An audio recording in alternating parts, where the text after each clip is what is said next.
This thing. Okay, so I am Robert DiGiovanni. I am the instructor for this class. This is the front of the classroom right here. This will be the front of the classroom the whole semester. Okay. I will be using technology in this class.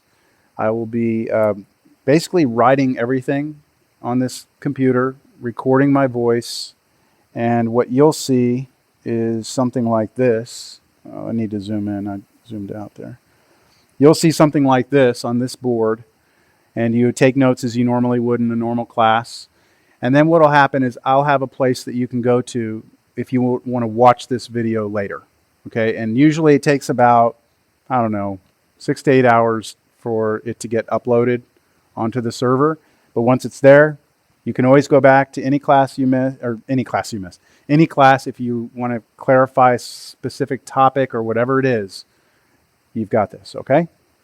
So I'm including this today as part of my recording because I'm going to go over the syllabus. So let's start out. Everyone hopefully knows how to get into ACES, right? So you go to Northwest Vista website, you log into ACES, and it takes forever because today everybody's trying to do the same thing. So let's give it a second here. Yeah. That's what it did a second ago.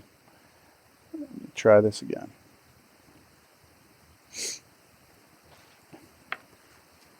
I should have stayed in. I was already in and I backed out.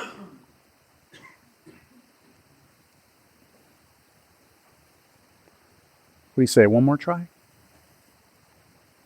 It worked.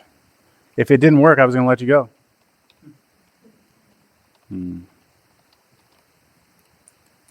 Sure, we could have found something interesting to do. Okay, so once you log into ACES, we'll see if we can get to the next step, which would be to get into Canvas. So let's see how this works.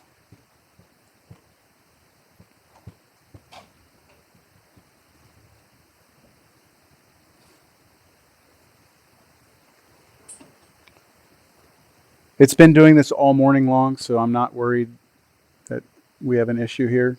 There is an issue, but it's beyond my control. Anybody not know how to get to the class Canvas page? Or don't know what I'm talking about? Where do I go from here? My courses. And then you should have a list. Make sure you're looking at the right semester. Like I'm right here in fall 2013. Intermediate algebra. This is Math 0303 section 047. So I click on that. And now I go into what's called Canvas. All right, there it is. So this is the main place for this class. This is where I put everything. Everything I post, it's all going to go here. All of our communication, it's all done here. So we have the syllabus. Then we have the schedule.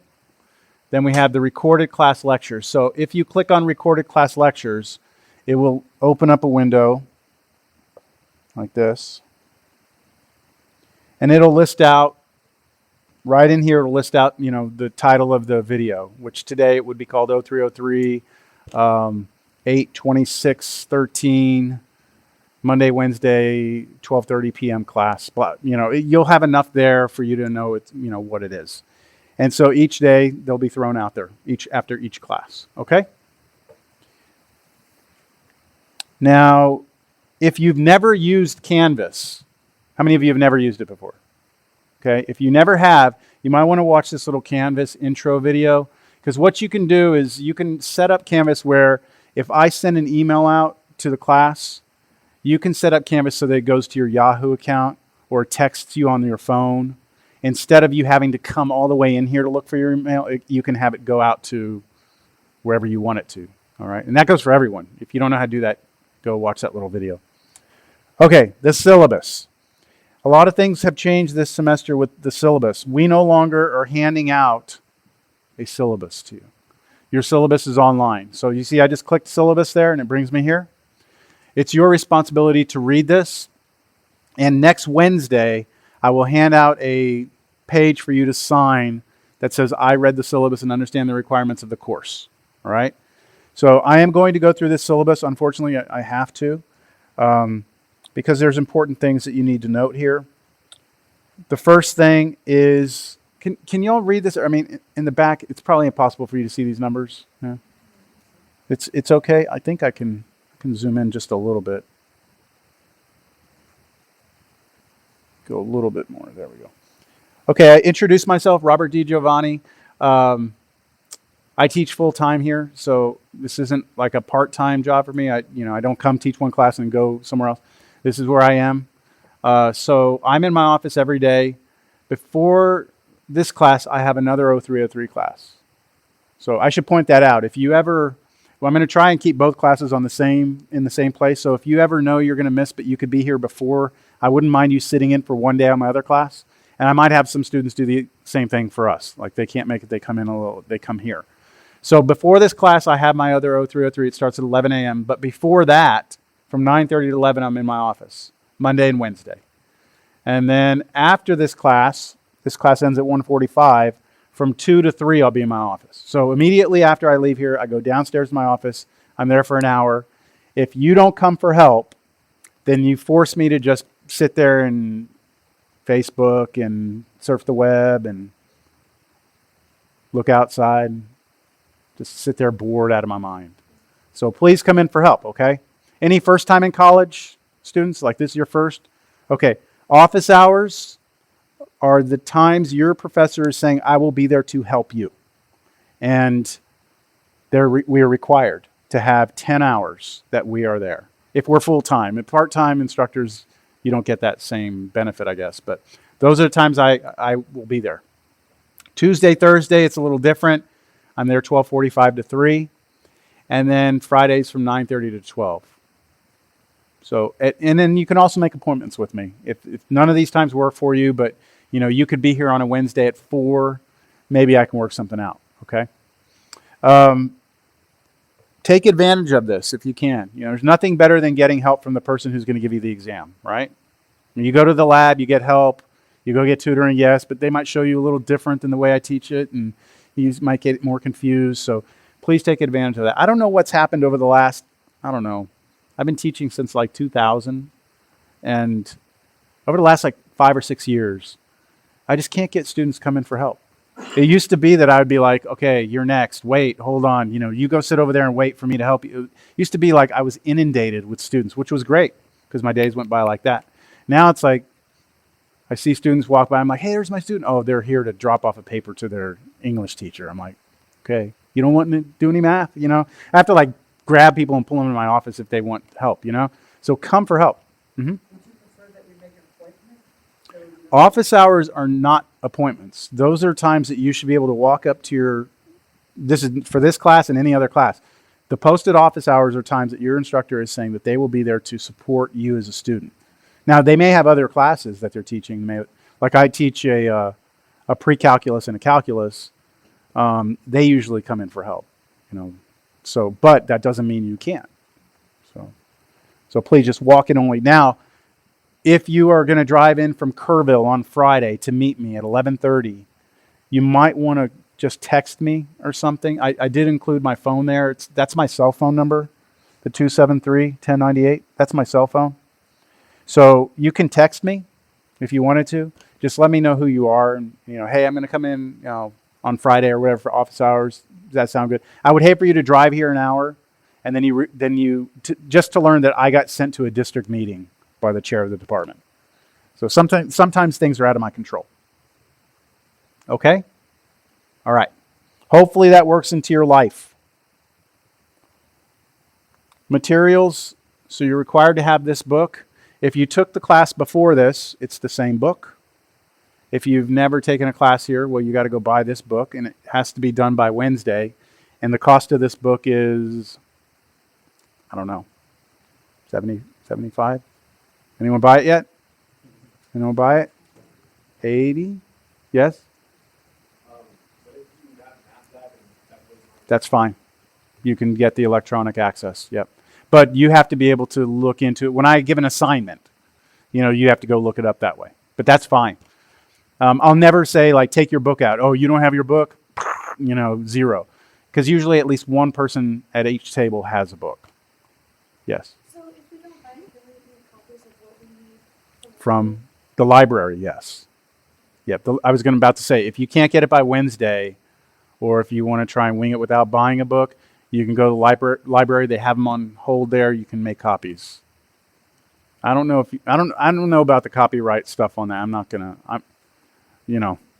gonna say go make a photocopy of the book, but a page or two, I don't think they mind that.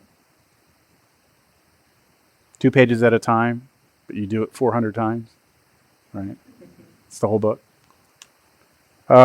Anything else on the book? Calculator is not mandatory, but it is allowed, okay?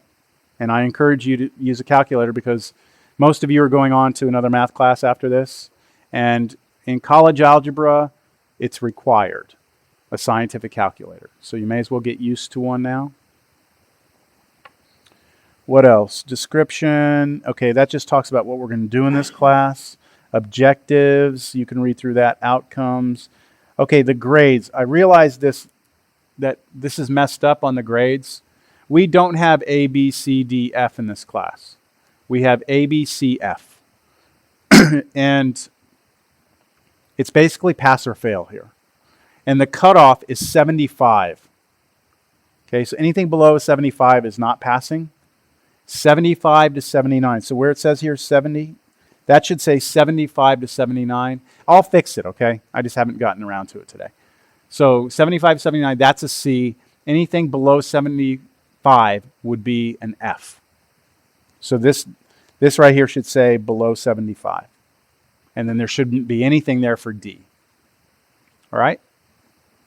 Now, the way we break your grade down in here is you will have quizzes.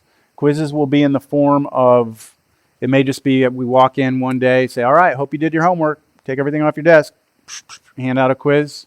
Or it could be middle of the class. All right, we're going to do a quiz over what I just went over. You can work in groups.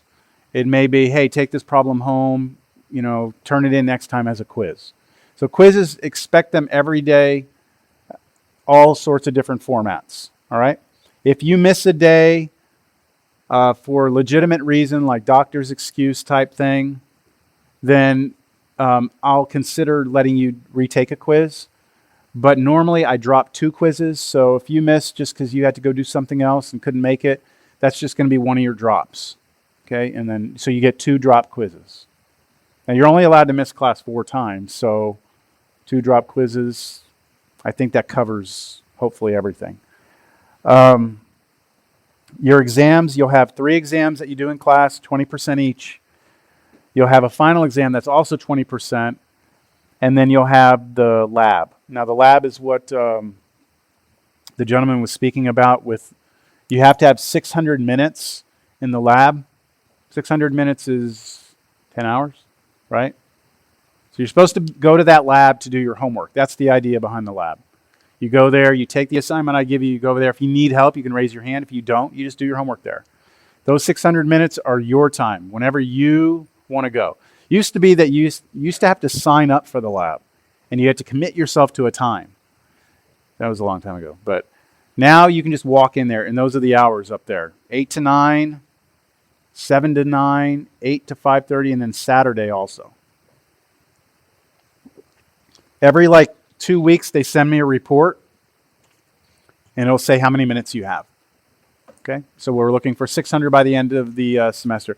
It comes out to roughly 50 minutes a week is how much you're supposed to have. Questions on the lab? Okay, attendance policy. So one of the things, by doing this whole recording this, I don't know why I do it. I've only been doing it for about a year now. I'm still kind of on the fence if I'm going to continue to do it because I haven't seen any great improvements in my students with having these videos out there. And the attendance is one thing that concerns me, is that just because I'm recording this, students think that, oh, well, I just don't even have to go to class because I can just watch the video later. Well, yes, if you miss class, I expect you to watch what you missed. So, you miss class, don't email me, hey, what did I miss? Because I'm going to say, watch the video, right? That's what you missed. You can still email me and say, hey, I missed class, sorry, this is what happened. But as far as what you missed, you'll be able to watch it. If you miss 4 days in this class, though, after that fourth absence, that's it. I can drop you or I can fail you, regardless of your grade. It's kind of, you straight A's, perfect. You've missed 5 times, I can give you an F. So that's spelled out right here. It's in our syllabus. So everyone okay with understanding at least that? All right. So B here. Electronic device policy. I do have a policy on silencing and storing all of your electronic devices out of sight, such as phones, iPods, laptops, etc. Unless you're actually using something like I'm using here to take notes, like what is that, Windows Surface, if you're taking all your notes on or something like that, that's okay. But you have to let me know that beforehand so I know that's what you're doing. Other than that, you can't be sitting here, texting, updating your Facebook status. Everything, you're disconnecting yourself from the world when you walk in here from 12:30 to 1:45. Unless it's so important, you can do it, but it's going to cost you what? 10% penalty on your next exam. So if you really have to do something, it's that, you know what I'm saying? I am allowed to have a policy on it. That's my policy. We okay with that? Okay. If you're doing that, you will also be asked to leave the class and you'll be recorded as absent for the day. All right. Don't want to have to make an example out of any of you, but I will. If I need, when time comes, I will do it. Sleeping and being disruptive is the same thing. I normally don't have a problem with the disruptive. Usually people are pretty mature by the time they're in college, but sleeping is an issue sometimes. It's hard to sit through an hour and 15 minutes of math. But if you're really, really tired, just walk out of the room. That's okay with me. Go take a break. Go jog up and down the stairs a couple of times or whatever. Splash water on your face. Come back. All right? Or just don't come to class. Say, I'll take an absence because I got that extra 2 hours of sleep today, whatever it is. So this is in high school. Scholastic dishonesty, this is cheating. So as instructors, we're kind of allowed to have some flexibility as to how we deal with cheating. And for me, I don't flex. It's just straight out F in the class, you're out. Okay? If I give you a quiz, say just you, just you, just you, just you. That means just you. So if you're sitting there and you're looking off of other people, F, class. Not for that grade, for the class. And you're asked to leave. So, and that also goes for, a lot of times people will, when you take a test, you'll sit there and you'll just be all like, writing down your work. So your neighbor is just, looking off. You have to protect your own work also. You have to pay attention to your neighbor who might be looking off of you. Of course, you wouldn't be held to the same level of responsibility for that, but you will be talked to at least. Tutoring, I think we've covered tutoring. 6-drop rule.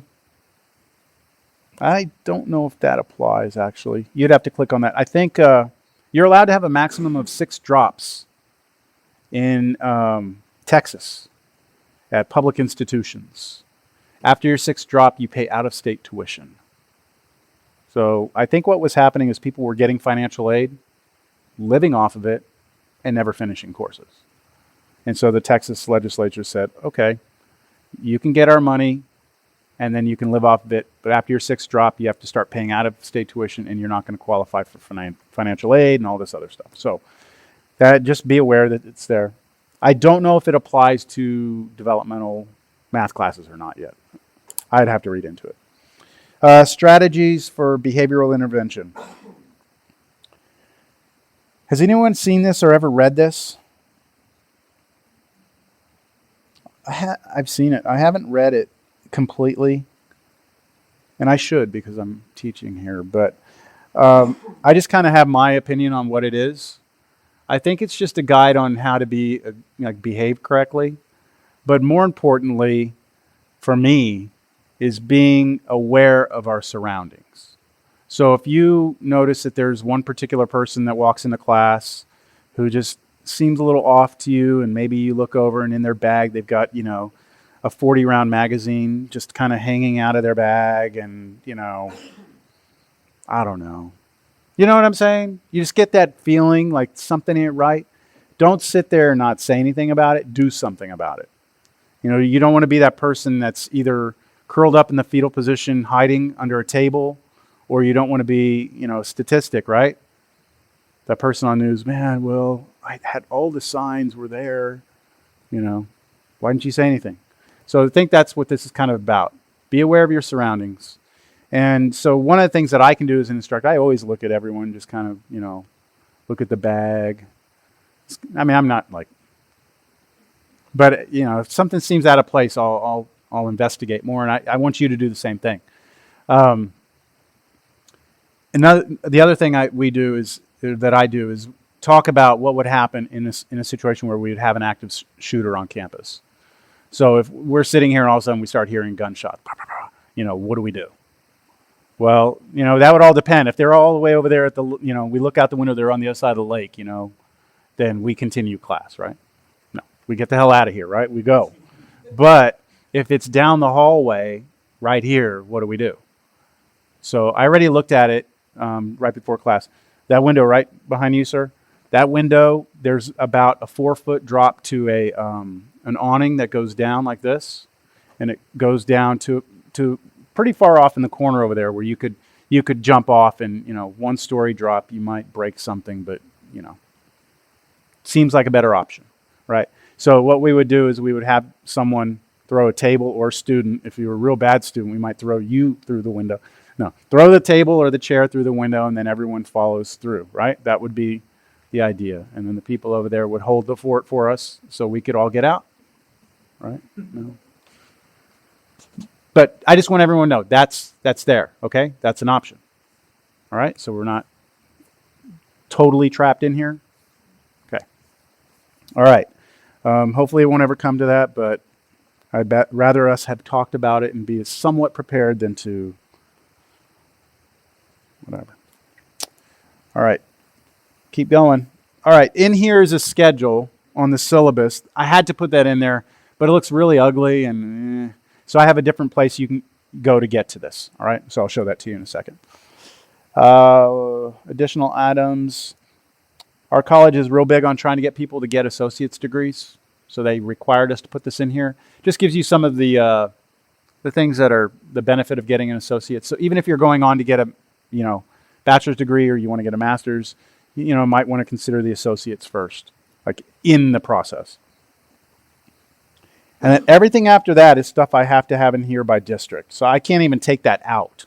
It has to be in there. So there it is. That's your syllabus. Any questions? So back to Canvas, our schedule. See if this opens up. Our schedule is a little bit nice. See, this is designed to be printed out. Okay, so just print it out, put it in a binder or something. It just kind of gives you like a day by day, what we're supposed to do, what homework assignments you'd have for that day, what page it comes from, when we're going to have an exam. Right, there's our first test. Okay? We actually have a couple of holidays. We have no class next Monday, this upcoming Monday. What holiday is it? Labor Day. So we don't have class. And then we have another holiday. When the heck is that? Monday, September 30th. What's that? I think it's an employee development day. So that's the thing for us, that we have to be here, you don't. So we have 2 days off.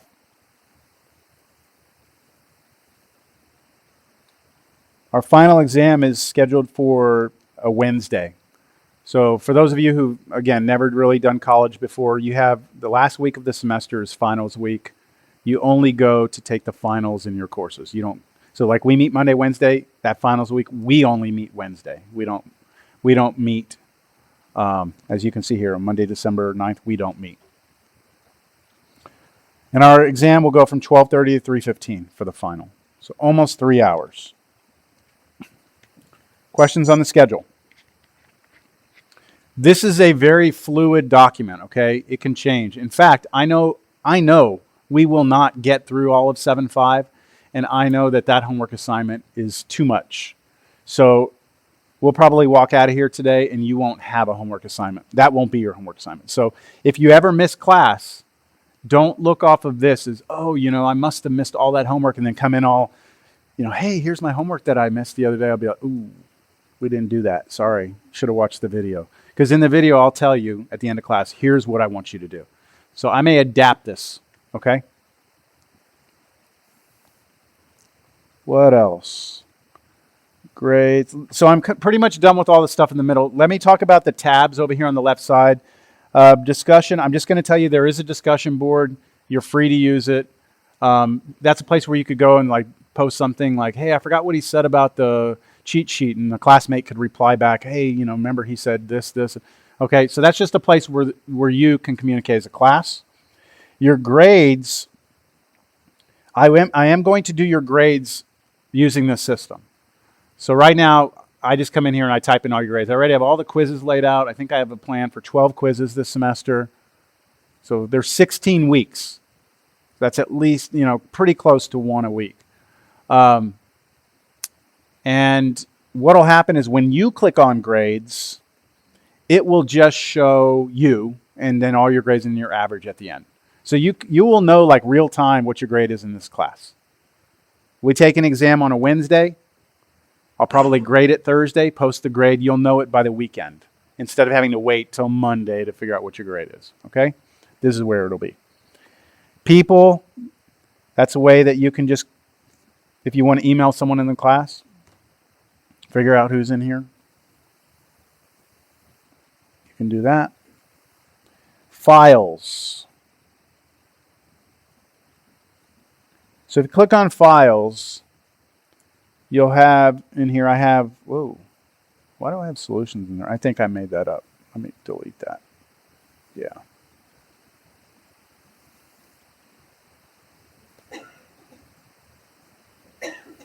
Sorry, this is stuff I should have taken off a while back. Okay, the only thing in the files right now is the schedule. Okay, that's it. Now, if I ever sit in class and say, hey, look, I made a review for our test. I put it on Canvas in file, under the files. That's where I mean. You go here, it'll say like exam 1 review. Yes? So don't be like, what files, what? This is what I mean. Also, when I write stuff down, like I told you, this is what it's going to look like, right? When I do this on the board. After I'm done with class, I will save everything I write as a PDF. Y'all know what a PDF is?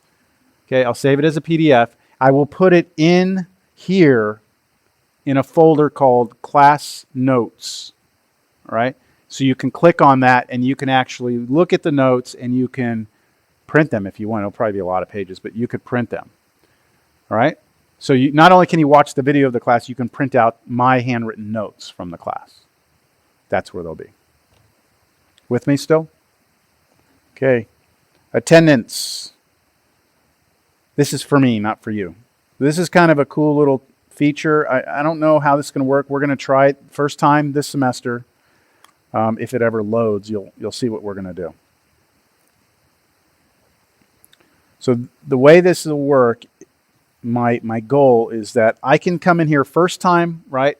I can set up a seating chart. So I'm going to go around the room and just try and learn some names.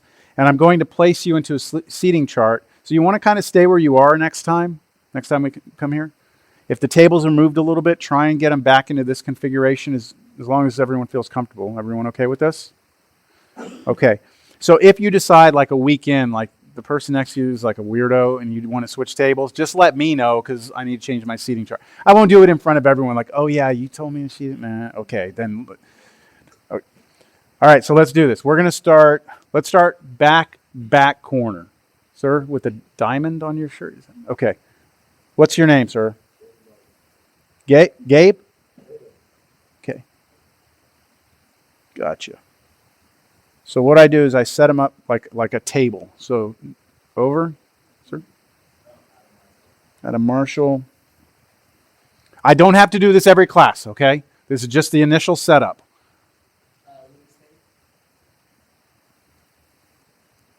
Last name again? Okay. Okay. I don't know if I can change your name, like if you have a nickname. Okay, so for now, we're just going to go with whatever it says. Let's move to the center table here. Go ahead. Behind. Okay, go ahead.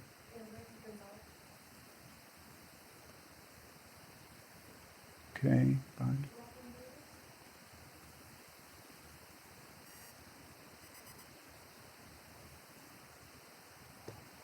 I have yet to figure out what is the order. It's alphabetical by first name, isn't it? Why?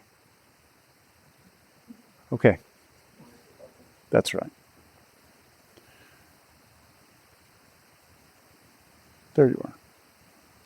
And you are in the first one on that side. Okay, right across from him. Sandra. Cassandra? Oh, sorry. All I heard was Sandra. Okay. Hey. Okay, so let me see. Let me now do this table over here. So, sir. And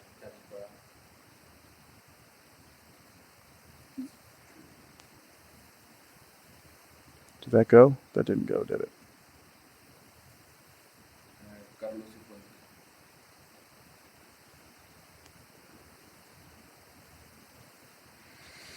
No one else here. Okay, this table. So, go ahead. And then, okay. Almost there.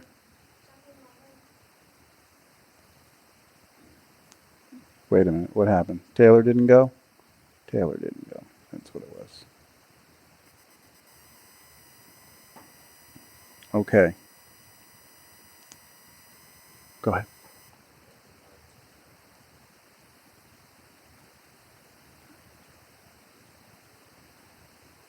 Okay.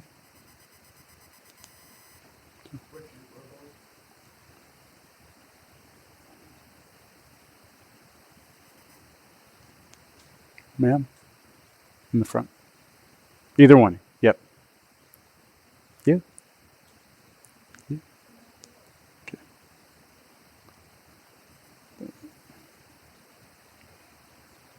And last but not least. Did I miss anybody? Now, if next class, when we meet again, if Jamad or Marco sit in your seat, you tell them to get up. Okay? The two people who aren't here today, they may have dropped, who knows, but because your absence or attendance is based on you being in that seat again. Okay? So watch the way this will work. Once I get everyone in there, where's that button?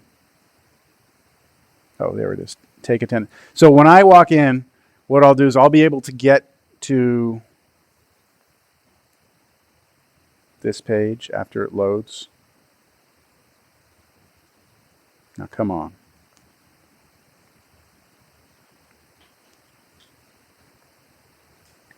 There it is. Okay, so when I walk in, all I have to do is just look. Okay, that table's full, right? That table's full. That table, you see what I'm saying? That's much easier for me to take attendance that way. And I'll do it when either like in the beginning, I'll just kind of wait before I'm starting class, and as you come in, I'll mark you off. Or when we take a quiz or do group work or something like that, I'll just do it during that period. Okay? So everybody that is here has been marked good for attendance. All right, I think I'm ready. Is everybody ready to get started? Any questions?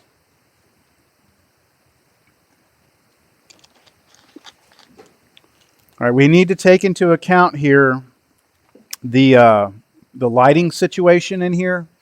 We have to find that balance of enough light that you can write and not fall asleep, and not too much where you can't pick up the projection. So is this light okay right now? Is this enough? Okay, if you run into an issue where you feel like, you know what, I'm starting to get a headache because I'm having to concentrate too much, just let me know. We'll try and make some adjustments.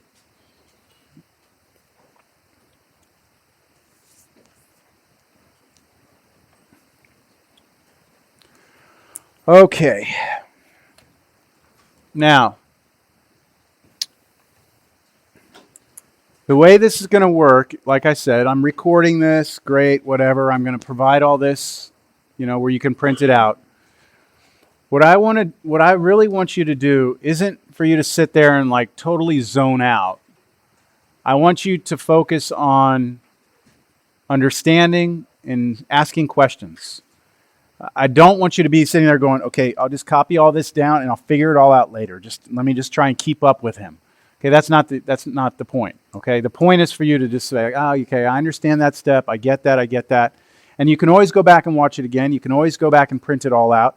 So try and get used to the idea of stopping me if you're confused, right? Because this is your education, right? It's not, who cares about, don't feel embarrassed, just stop me, all right? Okay, we're going to start with 7.5. Now this section is a section that is normally covered in the class before this class, so we have a bit of an overlap here. But it also contains some things in here that you may not have seen in a while. If you didn't take a class here before, coming out of high school or something like that, this may be like, So anything that I put up here that I'm like, you should know that already, I would put like a little star next to it. And then that's where you would go to the math lab and ask them for help, or come to my office hours, ask me for help. Okay, I'll get you up to speed. They'll get you up to speed. But don't fall behind, okay? That's the big thing. You cannot fall behind because, as we know, it's very difficult to come back after you've fallen back in a math class. It's very difficult. All right, here we go. So we're going to start. This is the section in the book. It's chapter 7, section 5. It's called Solving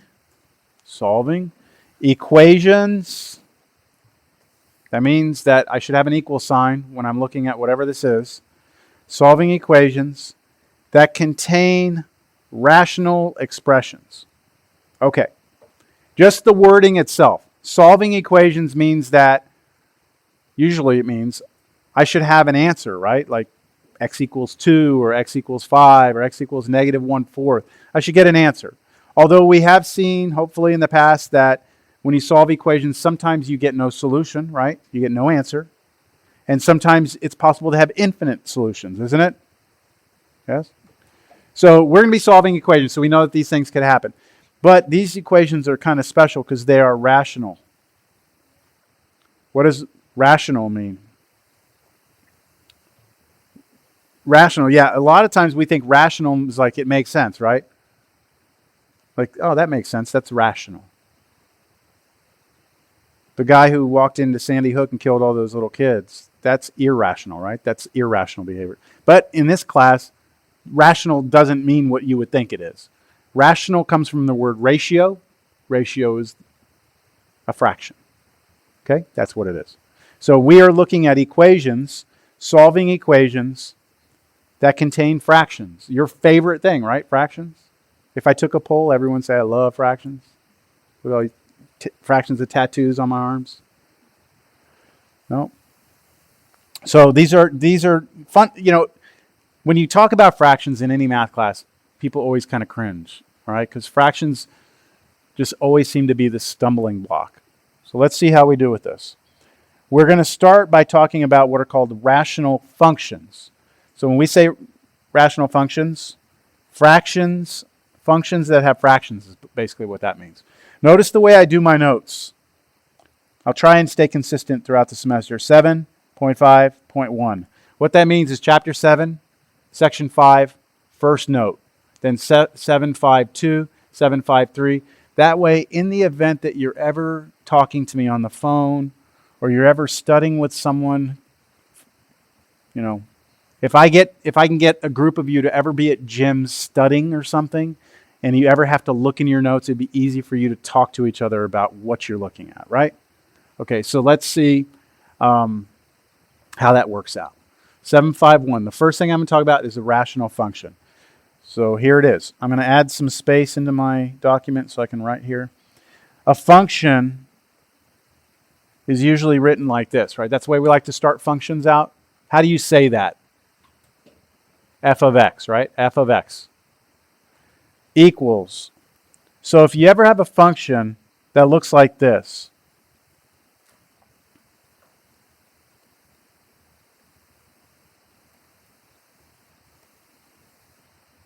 that is considered a rational function. So that's x squared plus x minus 1 over x squared minus 4.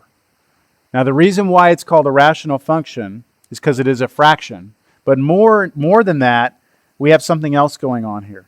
The top and bottom are both called polynomials. I'm just going to put poly there. Polynomials.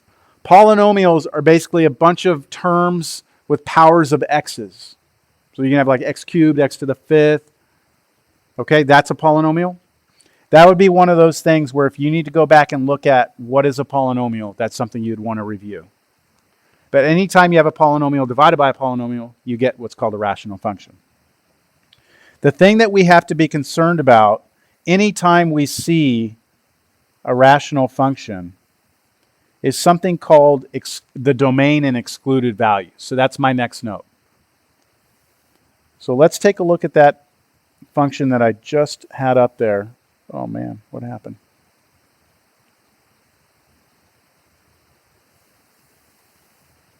What is the domain? Can anyone explain the x what? The x value? Yes, kind of, yes. The x value. If I ask you, what is the domain of that function? Yes, the answer to that question will be x values, but what are they? There's something special. What's the domain of that function? I'm asking you what, like, do all functions always work? Like, can you always plug anything you want into a function? Or sometimes does the function kind of break down? Can you, if I asked you to plug a number into that function, could you? That's kind of a question you need to ask yourself. Like if I told you plug 1 in, could you? All right, let's see what happens. Plug 1 in. What do you get? On top, what's 1 squared? 1 plus 1 minus 1 over 1 minus 4. Is everyone okay with the idea of just plugging the value of 1 into that function, replacing all your x's with 1s? What would you get? 1 divided by negative 3? Right? 1 minus 4 is negative 3. Is that okay? That's all right, right? So that function, we gave it the number 1. It spit out negative 1/3. But can we give it anything? Can it handle anything we give it? What about 2? Plug 2 in. So I'm starting on the top left corner. What's 2 squared? 4, okay. Then we have plus 2, right? So plus 2 and then minus 1. All over, what's the bottom here? 2 squared? 4 minus 4. So that gives me, let's see, the top is 6, take away 1 is 5, over 0. Is that okay? Is that all right?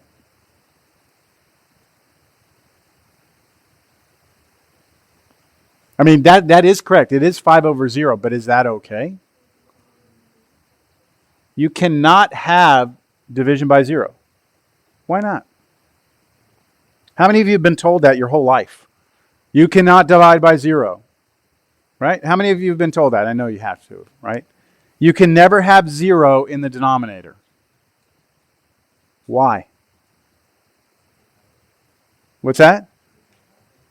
Yeah, I mean, what is it? I mean, why is it that you should have been told? I hope someone has beaten you to death with this already. You can never divide by zero. Our math system does not allow for it. Hopefully you've been told that. Now, can you have it the other way around? Can you have 0 over 5? That's okay. You just can't have 0 in the denominator. Show of hands. How many of you have been told this? You can't divide by 0. Okay. And how many of you are satisfied with the reasoning that was given to you? Like, you're happy with that. You're okay. And how many of you actually are curious, like, why? Like, why can't you? Anyone curious why you can't? No? No one cares, really? No? It's okay. I'm just, some things we take on faith and we're okay with it, and other things, might make sense if someone explained it to you a little bit. So, are we happy with you can't divide by 0 and moving on? You'd like to know why? Okay. Well, that's good enough for me. One person is good enough. All right, so this is for everyone. Let's see. If I'm talking to a child about 1/2, the easiest way I think to represent it would be to give them a cookie or something, right? Say you can have half of it. That means you cut the cookie, right, into how many pieces? 2, and you take how many of them? There's your 1 of the 2 pieces, right? Yes? Okay, now if I write 0 out of 2, so I tell some kid, I'm going to give you 0 over 2 cookies. Then what, right? 1/2, 1 over 2 means I'm going to give you 1 part of 2, right? But if I say 0 over 2, come here. Here's 0 over 2. Then that means I'm going to take the cookie, I'm going to cut it into how many pieces? 2, and I'm going to give them nothing. Get out of here, kid, right? So 0 out of 2 means you're not going to give them anything, which means that how much did the kid walk away with? Nothing. Nothing. So 0 divided by 2 is 0. Fine. But if you try it the other way around, let's say 2 divided by 0, you're saying take your cookie and cut it into what? 0 pieces. That doesn't mean 0 cuts. That means 0 pieces, and then take how many of them? How many of them away? 2 out of the 0. What? So you start with a cookie, right? And I tell you, cut it into 0 pieces. Well, what? I mean, the most you could do is this. Watch. How about 2 over 1? So I cut it into how many pieces? This is how many I cut it into. I cut it into 1 piece. Well, the cookie is 1 piece, isn't it? And how many of them do I give away? 2. So wouldn't that be 2 cookies? So 2 over 1 means 2 cookies. 1 over 2 means take a cookie, cut it in 2 pieces, and give away 1. 0 over 2 means take a cookie, cut it into 2 pieces, don't give any away. But, But 2 over 0 means take a cookie, and then you no longer have a cookie, and then give 2 away. It just doesn't make sense. So I hope that's good enough. I mean, it's in no way a rigorous mathematical proof, but it's just fractions, and the fact that 0 in the bottom doesn't make any sense. And then there's the ultimate fraction that doesn't make any sense, and that's 0 over 0. 0 divided by 0. And that's where you get into the study of calculus.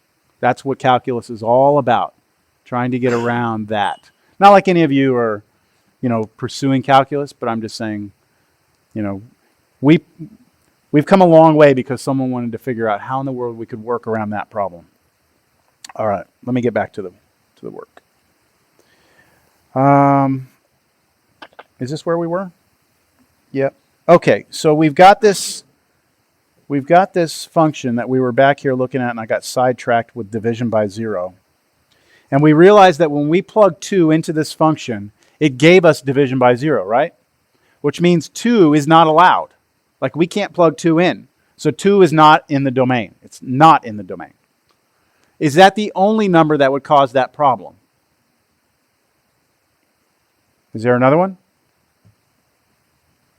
Is there another number that would give us division by 0 like that?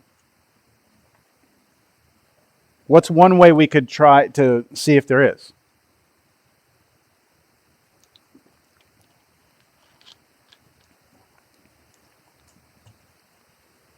You want to just keep guessing all day long? Let's try 5. Let's try 9. You just keep guessing? There's got to be a more efficient way, right? I mean, there has to be a more efficient way to figure out what numbers work and what numbers don't. So the most efficient way to answer the question of what works and what doesn't is to focus our attention on the part that's causing the problem. And that's the denominator, right? The bottom. X squared minus 4. I'm going to write that down right here. The denominator of that function, I don't want it to ever be 0, do I? Because if it's 0, then I have division by 0, and that's it.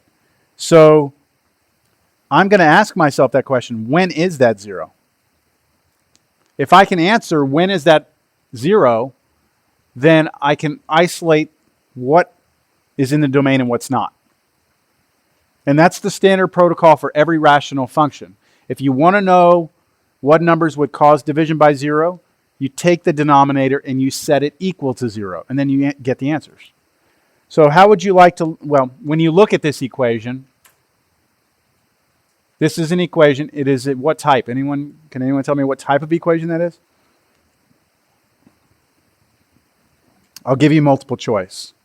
It's a linear equation, a quadratic equation, or a square root equation. Quadratic. Why is it quadratic? Because you have an x squared. Okay? So because you have an x squared, it's quadratic. And we have, anytime we have a quadratic equation,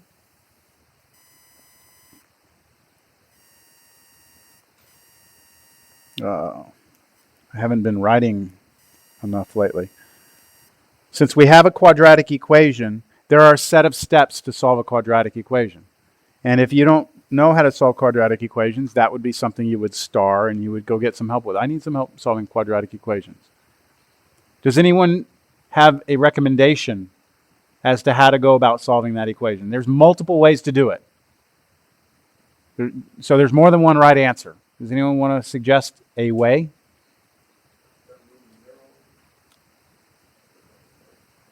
Well, you can move something over. You could get x by itself, x squared by itself. You could. So how would you get x squared by itself? You could add 4 to both sides of this equation. So you could add 4 to both sides, and that would give you x squared equals 4, wouldn't it? Now, how do you solve that? You take the square root on both sides of the equation. So you could take the square root of x squared, and on the right side, the square root of 4. But I missed something very important that you have to do every time you take a square root on both sides of an equation. Plus or minus. You have to do plus or minus. Do any of my students remember why? My old students remember why? What happens when you forget plus or minus? No? None of my old students? No? The planes falling out of the sky? No? You don't remember that? Planes fall out of the sky, bridges collapse, children in buses go plummeting off a cliffside. No? That's what happens when engineers forget plus or minus. In this class, not as expensive for us to forget it. It's just going to cost you a few points on a test. But plus or minus has to be there. Now, we'll get to y in a second. What is the square root of x squared? So left side here. It's just x. That's why we did it. This will just turn this into x. And then on the right side, plus or minus, what's the square root of 4? 2. So we get 2 possible answers here, don't we? We get x is 2 and x is negative 2. So you could check those yourself, that those numbers, we already knew the 2 would cause the problem, right? But now you could check negative 2 would also give you the same problem. Because when you square negative 2, what do you get? Negative 2 times negative 2 gives you positive 4. Okay, these values right here are going to be known as our excluded values.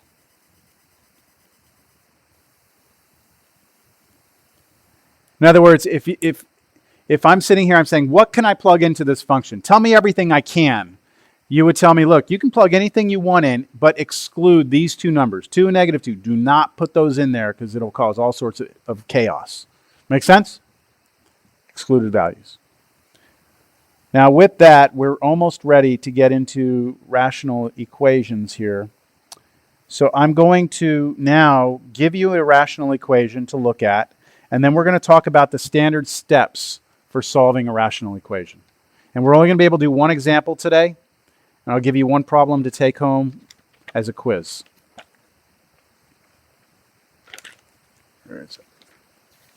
And then when we come back next time, we're going to pick up where we left off, and these will get much harder starting next class.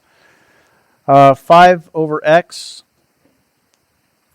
plus 8 over 7 equals 13 over x.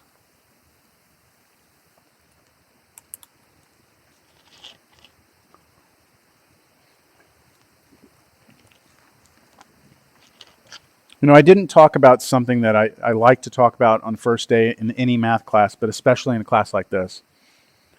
Most people in a math class like this don't really love math. I love math. You would expect that, right? Most people don't love math. And a lot of it I can see. I mean, you look at that and you're like, who cares? Who cares, right? But what you fail to see is the bigger picture, okay? It's kind of like, right now I'm showing you a hammer, okay? Here is a hammer, and this is how you use a hammer. You take a nail, you put it up to the board, you grab the hammer by the base, you be careful not to hit, and I'm showing you how to hit a nail into a piece of wood.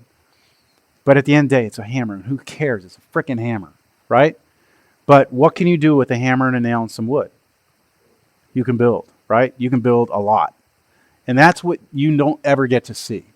You go through all your college algebra and college algebra is the beginning of math. Everything else, all this stuff is just tools, and you learning how to use this stuff. You never get to build anything really with it. It's unfortunate. But, the state says you need a certain level of math, and that's what we're doing. We're fulfilling that.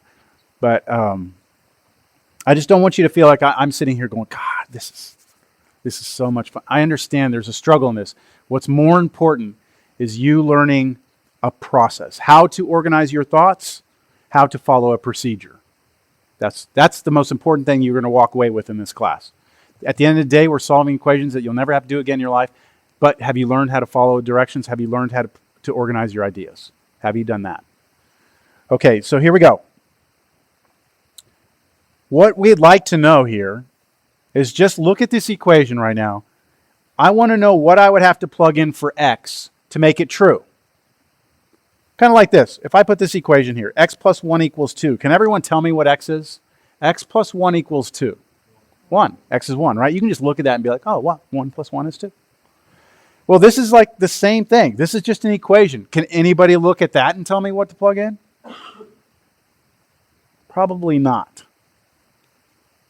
Right? Probably not. So there's got to be a way. You can't just guess, right? 1, let's try 1. Let's try 2. Let's try 3. You could take your whole life and it could maybe not happen. 7, right? I heard 7. Did you get that by working here or by just looking? Looking. So if you plug 7 in, it'll work. Now, but that's not efficient, is it?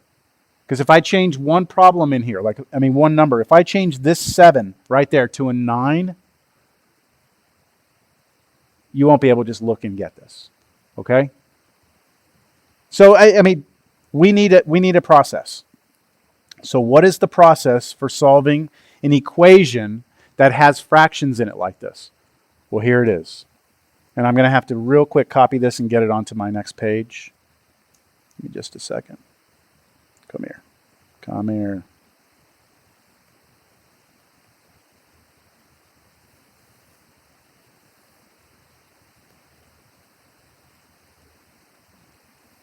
Here are the steps.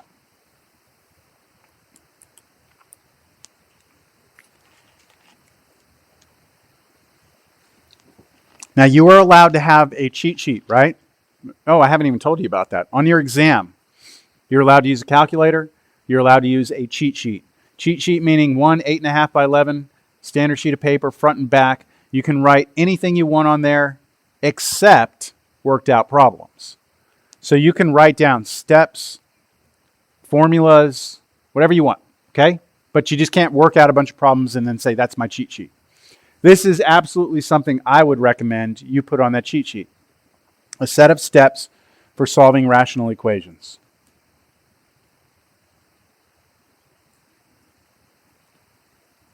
So the first thing we're going to do is determine the excluded values. Step 1 says, first tell me what answers you can't have.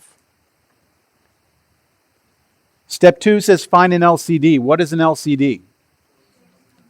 Lowest or least common denominator. What do you do after you find your LCD? Step 3. Multiply both sides of the equation by the LCD.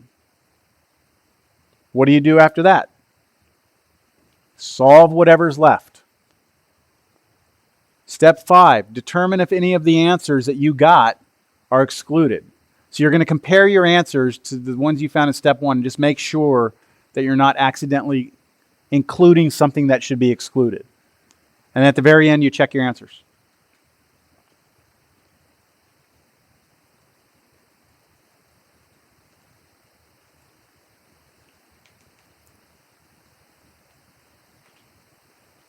Okay, those are the steps. Now,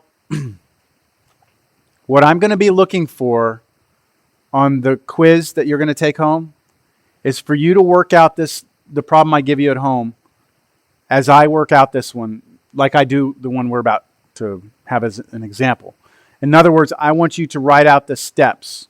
That is something I will grade you on, is the way you write things out. A lot of people in here can just get an answer and it's all scratchy and I can't tell what they did, and at the end they get 7 and fine. That's not, it's not what I'm concerned with. I'm concerned with you being able to put things down neatly and in order, because when you get to college algebra, you get to problems that have like 20 steps in them. And you have to be able to organize everything. Put it all down in, nice, clean format. It also makes it better when you're trying to study. Like if you go and you have a problem worked out and you have the steps listed, then when you go to study, you're not looking at it going, what the heck did I do? You can go back and say, oh, that was step 3. That's when I multiplied both sides by the LCD. So it's easier for you to work off your own stuff. Here we go. Try and squeeze this in the last 7 minutes here. We want to solve this equation. 5 over x plus 8 over 7 equals 13 over x.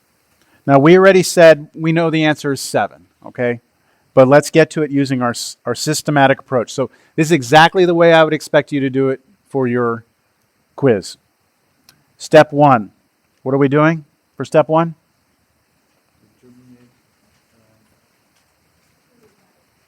Excluded. So I'm just going to put here excluded values.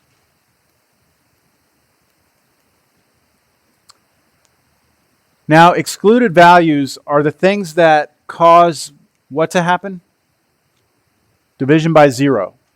So look at all your denominators. That's what I always recommend. Look at your denominators. Is there anything that would cause those denominators to be 0? Well, you don't have any control over 7, right? 7 is just 7. You can't change 7.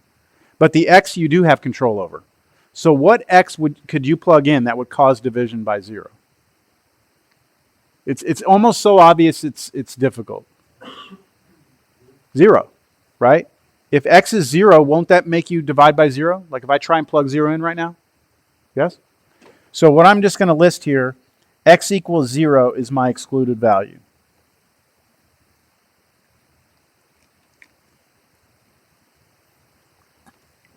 Any questions on that? I'm ready for the next step. What I have to do is just remember at the end of my problem, I cannot have an answer of 0 because that is excluded from all possible answers.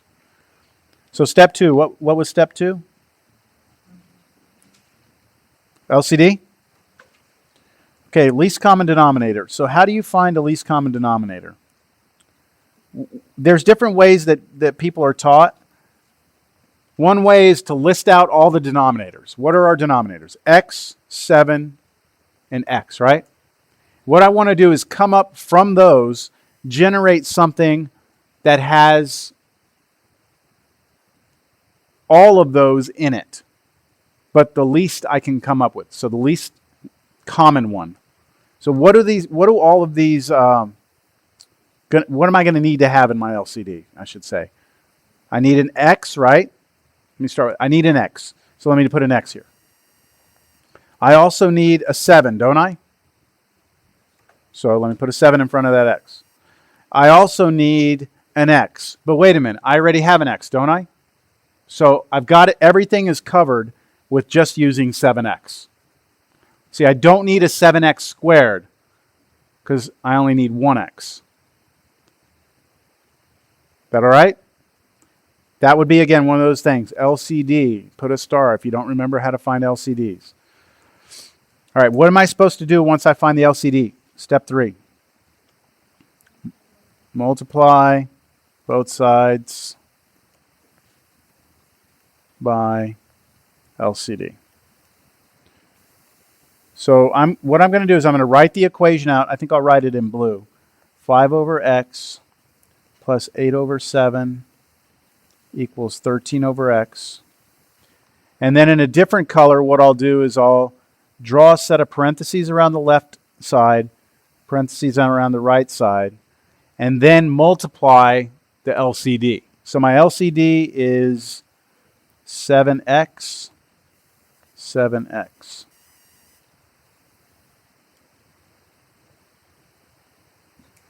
How does 7x multiply through that left side? What do you do there? Put it all over what? 1. Good. So I'm going to have to multiply the 7x through to both. Why do I go to both like that? Because there's a plus sign between them, okay? That's what makes us do each one. And then you treat the 7x as a 7x over 1, and you multiply the 7x times 5. So I'm going to multiply this 7x times the 5, which gives me what? 35x. And then the way we multiply fractions, the 1 on the bottom times the x. What's 1 times x? X. So that's what I get when I do my first multiplication. Is that clear? Now the second one. I'm not going to highlight them, but what would you get when you do the second multiplication there? Plus 56. 56x, right? Over 7.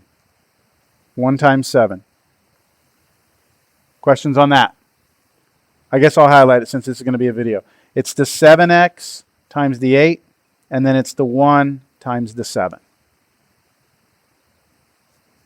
And they're separated by addition. Then equal sign, and then on the other side, again, that's like a 7x over 1. So 7x times the 13. 7 times 13, 91. And then the x over 1 times x is x. Running out of time, I apologize. First day. Now at this point, we're still on step 3. What we want to do is we want to cancel and reduce fractions. So I want to cancel those x's, and what is 56 divided by 7? 8. So you should have 35 plus 8x equals 91. If you do everything correctly, multiply both sides by an LCD, when you do that multiplication through and simplify it, that step, you should no longer have fractions. Every one of these problems, you should at some point have no fractions left. And now we look at this and we say, okay, I'm going to solve that equation. That's step 4. That is a linear equation. We solve linear equations by isolating the variable. So I will, because I'm running out of time, I'm going to do this quickly. I'm going to subtract 35 from both sides. which would leave me with an 8x equals 56. Now what? If I have 8 times x equals 56, how can I get x by itself? Divide both sides by 8. And you get x is what? 7. Okay, fifth step. Is my answer excluded? Is it? No. Because the only excluded number we had was what?